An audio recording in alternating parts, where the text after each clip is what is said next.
Good afternoon to those who are now in on the webinar. There's quite a few of you in, so I think we'll make a start. This will be recorded and made available on our webinars page on the website and also on our YouTube channel. So what I'm going to take you through over probably about sort of next 10-15 minutes is a very brief overview of our API, how to send and receive text messages using the Textlocal API, and very snazzily entitled "If You're Appy and You Know It, Send a Text," thanks to some of our design and development team who came up with that one. So just very briefly, a bit of history about Textlocal. Sorry, this is the agenda we'll go through. So we'll obviously a quick introduction, take you through where our documentation is and an overview of the platform, talk about authentication using the API, and then some very quick sort of looks at sending a text, receiving and reporting, receiving a message, a couple of use cases, and then some slightly wider API type uses of email to SMS and FTP, and then open for any questions at the end. So very, very quickly, Textlocal, we've been around now about 13 years, was founded here in Malvern, which is where I'm based, and we've now got bases in Malvern and Chester, and also through our parent company, iMyMobile, who bought us in 2014. We've got some presence around the world as well. We've got over 165 customer accounts, and basically the award-winning sort of platform that we offer is self-serve, pay-as-you-go, contract-free, and obviously the reason you are watching this or listening into this is because we do have an online platform with an API, which is also backed up with a mobile application, and we can also offer various managed services as part of our bureau team.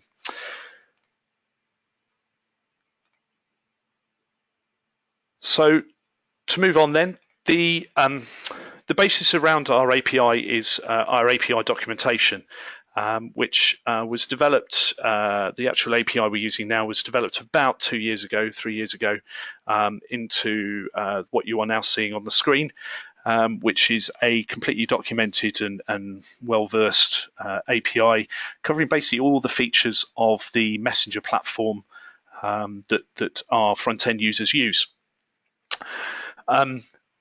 The API documentation is broken down into each section, and what I'm going to do today is take you through some of those sections and some of the functionality, mainly around sending, delivery receipts, reporting, and receiving. And then obviously we'll talk about a few use cases further on. So the API itself actually fits in as part of our whole, and we've named it the SMS engine. So this diagram is fairly complicated, but fairly basic in the fact that you've got the messenger platform, which is our front end platform that most people use, but we've also got a whole API suite which includes our HTTP interface. We do have an SMTP interface, SFTP, and email to SMS, and then all of those platforms and all of those feeds, both inbound and outbound messages, feed into our SMS engine, which then connects to the wider world through the various aggregators and mobile networks that we connect to, obviously primarily in the UK. So to move on to then to our actual API, and what I'm going to specifically talk about now for the majority of this presentation is our HTTP API, which is a simple get or post interface which allows developers to send requests, which whether it be a text message or send a request to download a report or anything like that. So the primary thing around this is the authentication. Or the first thing around this is the authentication. There are two methods. You can either use your username and password, which is what you use to log into our messenger portal, which I will take you through in a minute, or you can use an API key. Now there are benefits for using both, and I'll quickly go through those now. Basically, if you are a developer, perhaps in the first stages of setting this up, and you're perhaps maybe using multiple accounts or a developer account versus a live account, or things like that, what I'd suggest using in the first place is a username and password. because you might want to change it sort of quickly while you're developing to compare two different accounts. Before you go into production side of things, I'd recommend you switch across to using an API key. Now, the benefit of an API key is you can limit it by IP address, but also if you ever change your email address and password that's used to log into the account, then the API key will remain static. That will never change. So if once you're putting code or things into production live, and you don't want people who might be able to see that code, obviously it's not they're the front-end users if it's on a website or in a piece of software, but anybody who's looking on your server or looking at your code files, if you don't want them to know your username password, or indeed if you want to reset your password regularly, which is obviously good practice to do, then by using the API key, you haven't got that sort of concern of having to change it in all your code every single place. So if I quickly switch back across to our Messenger portal. So this is our Messenger portal, which there are numerous webinars on how to use and presentations on how to use. But to access your API key, if you go to the settings menu, click on API keys, and then you'll see there that I've already created one, which I created earlier today when I was setting up this presentation. I haven't restricted by IP address, but you can do, which then means obviously you can limit that API key to certain IP addresses, so that if your code or whatever it was got into the outside world, you know that's protected. And obviously the notes field allows you to say who that's associated with.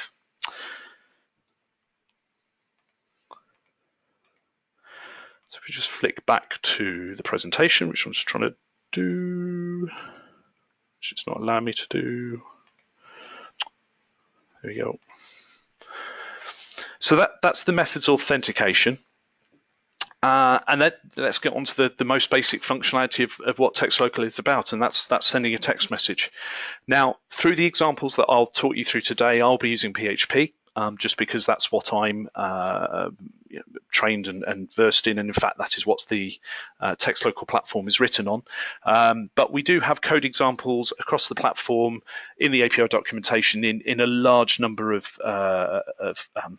coding and programming languages. And if you want us to add some more, then by all means drop us an email, support@textlocal.com, and we can see if we've got any expertise, or indeed if you have any code examples that we can add, then that would be much appreciated. So the most simple thing of sending a single text message. Now you'll see the format for all of our API calls is very simple. It's the domain, which in this case is api.txtlocal.com, and you'll see that I've put HTTPS in there because obviously we want to try and keep it going over SSL or TLS. And then you pass through the command that you actually want to complete straight after the domain. So in this case, sending a single text message is /send.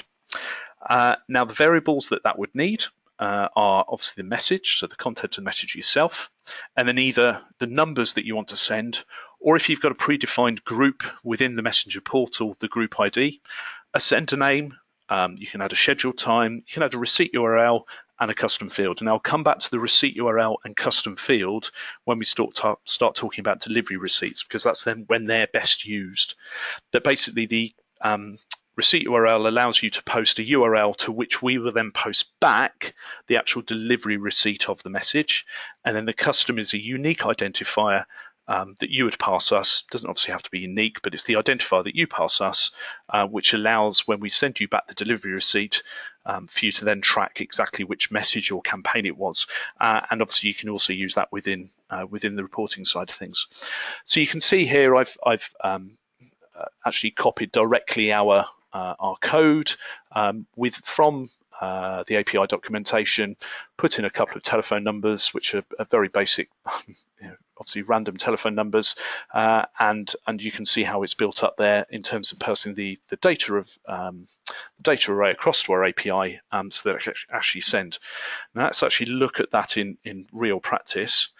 So again, I'll flip across to my HTML code, which is here. So straight away you can see here I've put the API key, which is what I got from Messenger earlier.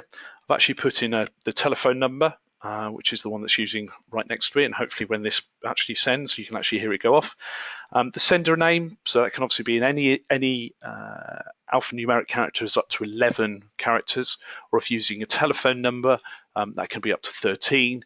And there are obviously benefits for using a sender name, so that it's the branded, but if you ever want to receive replies, then we'd suggest using a telephone number.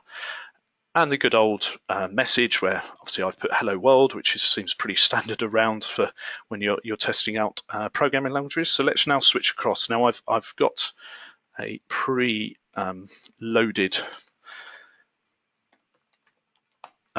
code, so that code is already saved on my test server. And if I click send, lo and behold, hopefully the actual message will come through. And it has, it's just come through on my phone, and it says hello world. Now you see what I've actually done on here, and you can see it in the code at the very bottom. I've actually echoed out the response from our API, just so I can see exactly what it's doing. So straight away you can see that the balance on my account is 91 credits. There's a unique identifier for this request, the total cost in terms of the number of credits, the number of messages it's sending, and then the message and the number of parts it is. Now you'll see here I haven't put a receipt URL and custom field, but I'll come back to that later. And then you've obviously got the exact messages, so you've got a unique identifier for each individual message going each mobile number, and that's the mobile number I've sent to, and straight away you can see success. Now let's just prove that this is live. I'm just going to take a character off, except I can't do that because that's not on the live server. But when you use this, and if it's a failure, perhaps an authentication failure or something like that, it will come with status error, and that's all displayed in our documentation. Which if I scroll down, so straight away you can see status failure, and you would be past the error codes. And in this case, the example I was trying to give there would be invalid login details.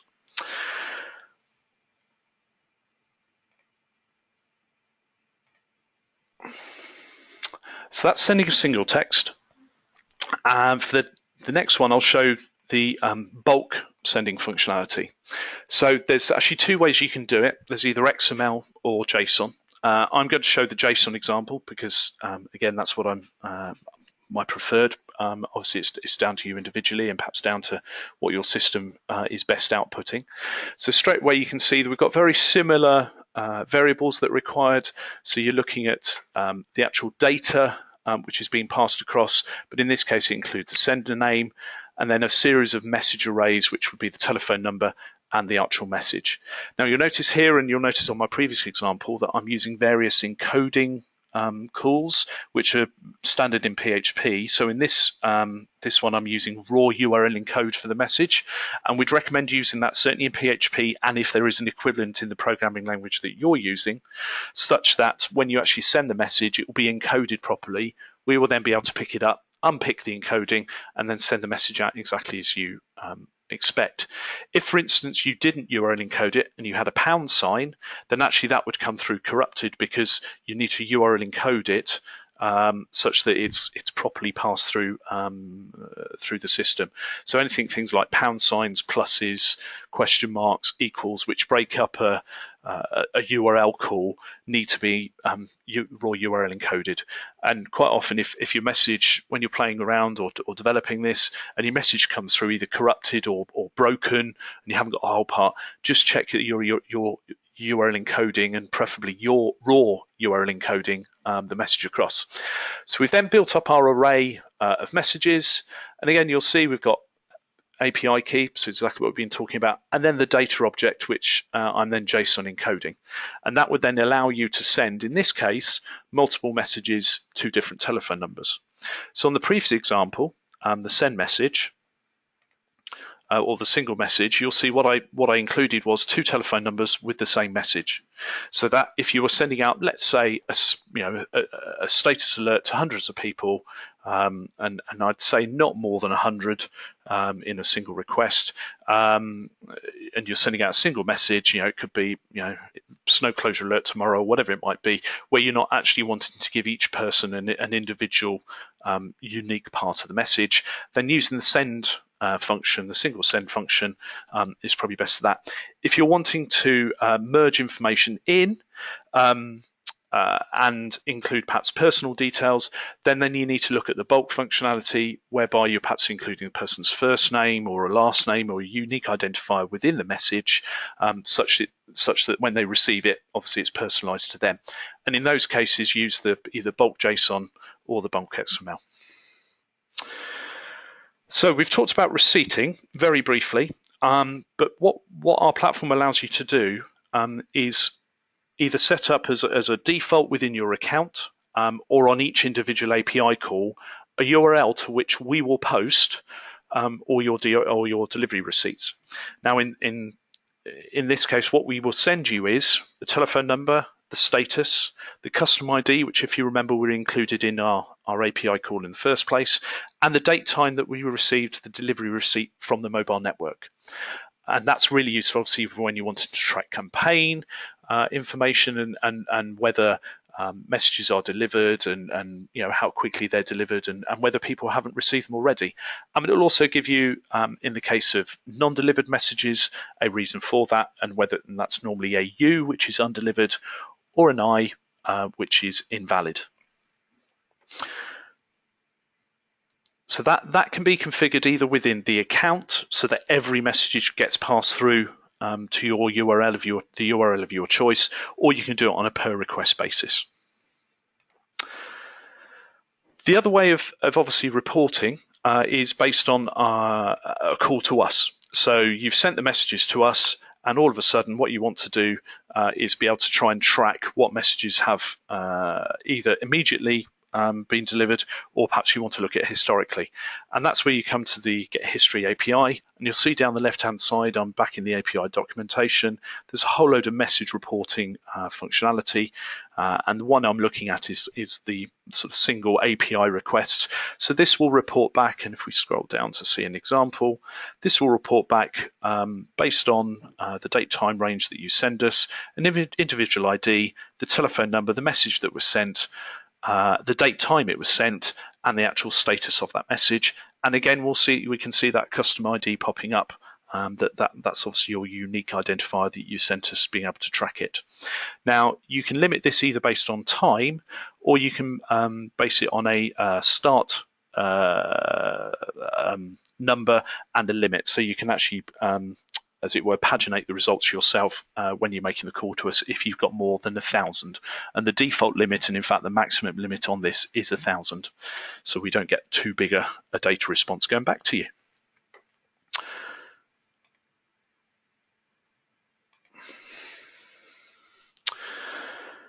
So that's sending and the actual reporting and delivery receipting.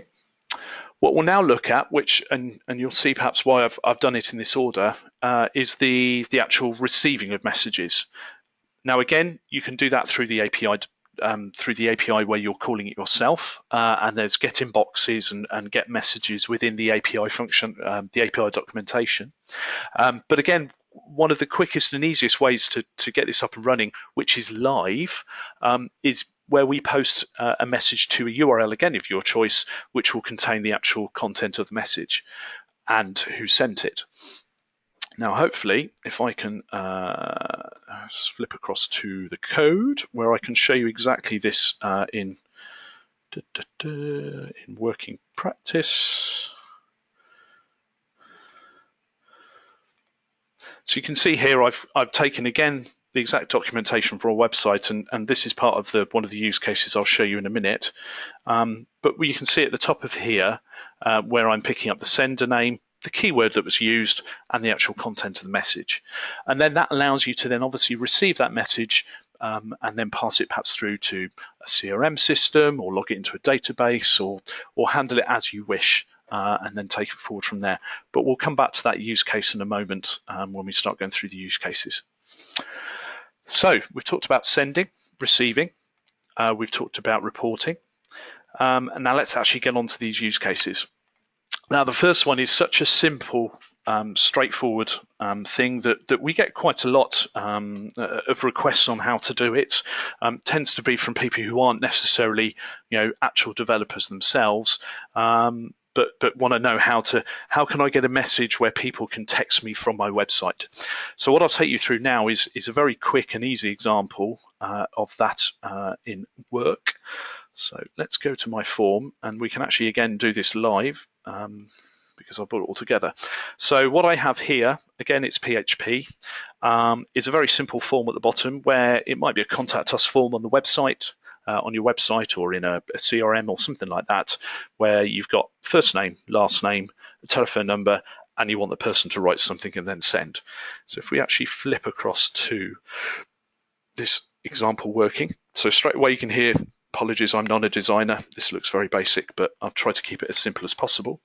So let's quickly type in my details,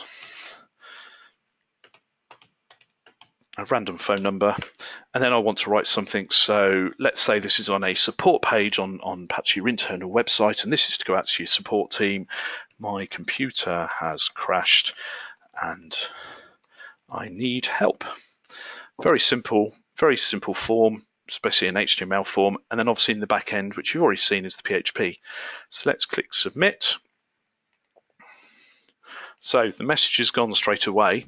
Now, something I haven't shown you yet is the actual reporting of it, and hopefully you could hear that in the background. That was the message successfully being received. So straight away you can see what I've actually done here is this actually goes out to a group. So the use case here is perhaps you've got a group of people who receive messages, your IT support team, and straight away you can see at 15:22, which was about 30 seconds ago, I sent in a message from this phone number, and what it's actually got being done is it's forwarded out to my group that I've created within my account. So where we talked about earlier putting a single telephone number in, what we're actually doing here is putting in the actual group ID so it can then go out to a number of users. And you can see there that the webinar phone that sat next to me that made that lovely tinkly noise has received the message and it's been delivered. So obviously that's gone out as a group message, which is slightly different from the example I showed you earlier, which was a single message. So that's the concept of the contact us type form. The other use case that I'm going to show, if I just flip back to the presentation part, is the support alert. So we've taken the concept that we can obviously send a text message to anybody through pretty much anything, because that's the way CRM type systems work. So what we're actually going to do now is take that a little bit further. And if I can use this phone, which is to say it's a very small phone.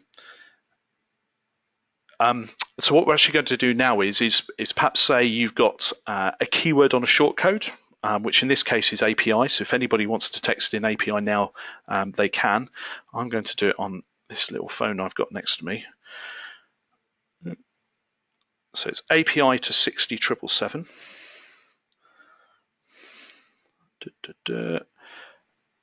And then you can put anything after it, which I'm going to put API, and obviously you can't see this, but trust me, it's literally been typed as this. And I'm just going to put hello because that's the quickest thing I can type.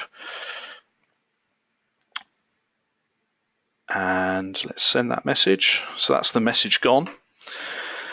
And now let's flip back and I'll show you exactly where in the control panel we've set all of this up. So if we go into receive and then view inboxes, you can see here I've got API and 60777. If we go into the settings, what I'm actually doing is forwarding this to one of my own URLs, which I've set up a script to basically handle. Now this is a situation whereby perhaps we've got a support team and they're on call. So you'll see in a minute, in fact we'll flip across the code now. What I've actually done, and you would never do it in this way in real life, this is just obviously to show it quickly on the webinar, is I've got a series of people who are on call between certain times. So these are actually Unix timestamps, but you could obviously have it as real timestamps. And I've got the telephone number of the person on call between a particular time. So what we have here is that between that time, that's 3 o'clock and that's 4 o'clock today, it basically goes through, takes the message, works out who's on call, and then we'll send a message out to the telephone number of the person who is actually on call during that time. And lo and behold, Yeah, while I've been talking, I've had a message received on in fact, the same number that I sent the message from, and it's come through support request from, and obviously I can put my name, or sorry, in this case, the telephone number, the content of the message, and it does the same raw URL and code. So that'd be great if you've got perhaps an on-call rotor, or something like that, and you would obviously look it up against a database or a Google Doc or something like that. To basically check who's on call so that you know they've received the message. And perhaps actually what you could then add is a response. So you send it out from a long number, and then the person who's dealing with it has to respond within a certain time frame to say, yep, just literally a yes to say they've received it. And then perhaps you've got a script in the background that's then checking to see whether all messages have been responded to. And if they haven't, perhaps you then want to escalate it. So you can suddenly see how everything can expand from a very simple text message being received and one being sent to actually building a whole sort of workflow of information and things that can sort of build everything together. So those were very simply my sort of two use cases that I came up with. Now, obviously, they're completely expandable. There's endless varieties of use cases that we can use. Just to give you a couple of ideas, perhaps you've got a homemade CRM system or a CRM system that allows you to post requests out of it when actions occur or part of a workflow process, and things like that. And it's very quick and easy to build in to your code in whichever language it is, these types of requests. There is a third use case which is fairly specific to people, but it sort of makes sense to include it, and that's the concept of one-time passwords. They're obviously the buzzword and completely understandably the thing in terms of login and authentication. We have a specific actually API call for sending a one-time password and for challenging. Now, this is all documented within our API documentation, and I'm not going to go into it specifically, but I just thought for most people it's a really useful, quick, and easy way to implement extra authentication on their product, their website, their software, whatever it might be, to be able to basically make sure that people are logging in. As I say, the links are on the screen there, which you can obviously go and visit to see how the documentation works.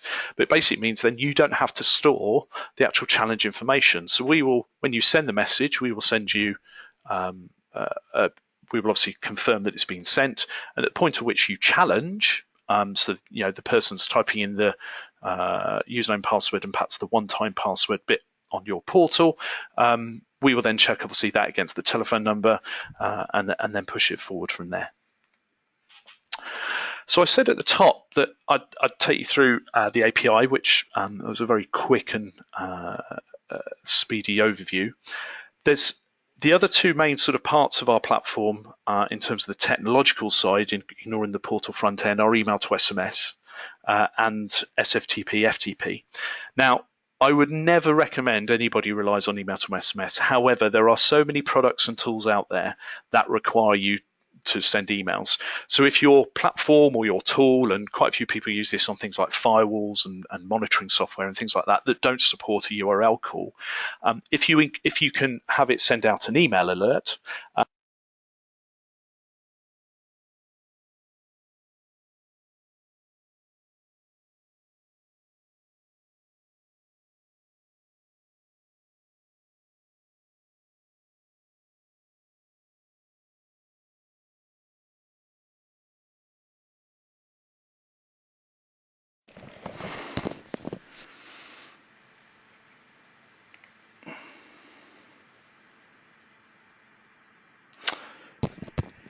hopefully you can hear me again. My microphone just cut out, but if perhaps Charlotte, who I know is listening in, can confirm it is working.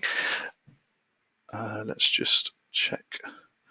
Yeah, it's showing the microphone is working. So yeah, so hopefully you can hear me again. Sorry for that brief interlude. Yeah, the email to SMS obviously allows you to send out from any platform that supports sending an email. So all you need to do is send it to either a telephone number at textlocal.co.uk or send it to a group which would be predefined in your messenger portal. So the email address for that is tlgrp and then the group ID, which you can find at the bottom of the group page, again at the txtlocal.co.uk.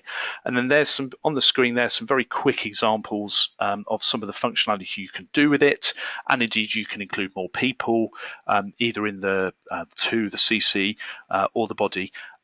Don't include it in the BCC because the way blind carbon copying works on emails, you might get duplicates, which is all to do with the unique identifiers and things like that. So I'd only recommend using email to SMS on the to and the CC, or in the body of the context, the body of the actual message itself.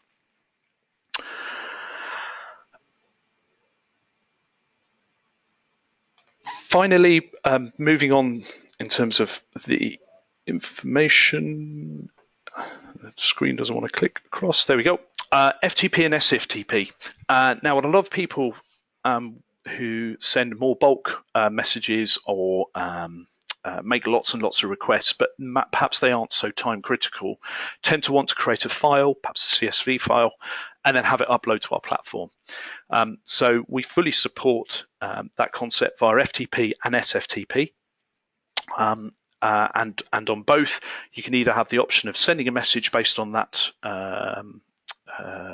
that file, or upload into a contact group, which is really easy or really good if you're managing.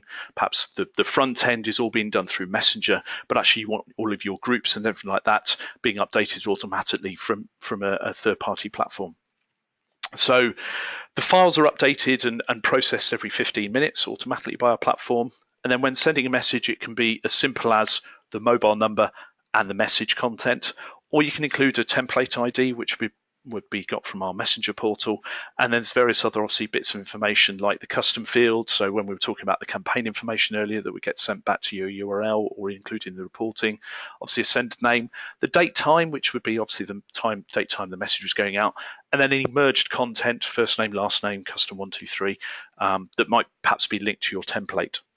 And exactly the same on the uploading contacts. And there's actually two options here. There's either update based on the file that you send us, so we will basically update based on the telephone number or insert new ones, or there's another function whereby you can actually re-import the whole group. So what we will do is, before we start the process, delete the whole group and then load your new file into the new group.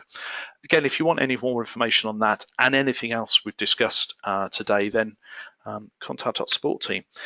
That was a very brief 32 minutes, perhaps a minute less, including the minor interlude in between, when my microphone gave up. As I said, all the API documentation is available on our API. If you want to sign up, there's the link to sign up. And if you want any support using our API, or indeed any of our other products, then you can email support@textlocal.com. Our sales and support teams are here, UK office hours, 8:30 a.m. to 5 p.m. The platform is monitored 24/7, both by ourselves and our data center and hosting company. So you can be rest assured that everything should be working, and you should find that implementing your API is a lot easier. Thank you for your time, and if you've got any questions, then please do email us.